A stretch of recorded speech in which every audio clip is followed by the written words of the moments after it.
When my friend Day and I heard the theme Renewed Hope, we realized we had something to say about the idea. I'm pretty sure most of you had times that you needed hope, that things could get better. Grace and I definitely have. Imagine being in 7 different schools by the time you get into 5th grade. That's my story. It was easy for me to feel like I didn't fit or belong. I need some friends. None of us can thrive when we feel alone. Or imagine how the COVID situation impacted so many of us students. Isolated, homeschool was difficult. I felt like no one could see me. Today we're going to share how God is in the business of using ordinary situations and ordinary people to bring us renewed hope. For us, he used Riverside Christian School and our teacher, Mrs. O'Neill's ideas of table groups. In Matthew 9:9, it says, "As Jesus went on from there, he saw a man named Matthew sitting at a tax booth. 'Follow me,' he said, and Matthew got up and followed him." Matthew was a tax collector, a rejected group, not really accepted. Sounds like the hopeless situation Grace and I have been experiencing.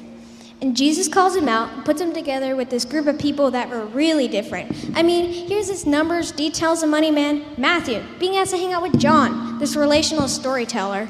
Don't forget Peter, a fisherman, active type, and a fighter. Definitely a diverse group Jesus put together. And Jesus starts to give him tasks, things to work through and think through together, like where are we going to go next, or how are we going to feed these people? That's a lot to figure out. How does this apply to Grace and I?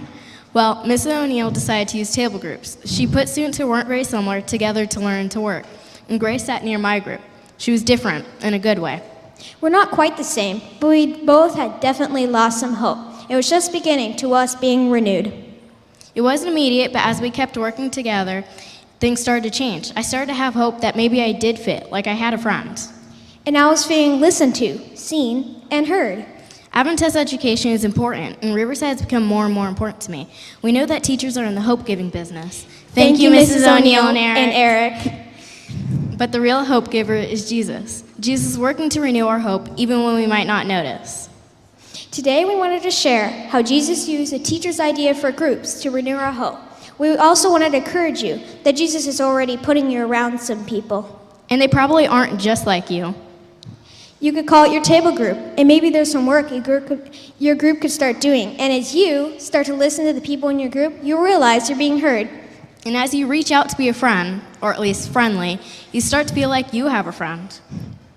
And in the middle of it all, you feel renewed and strengthened. Jesus brought back your hope.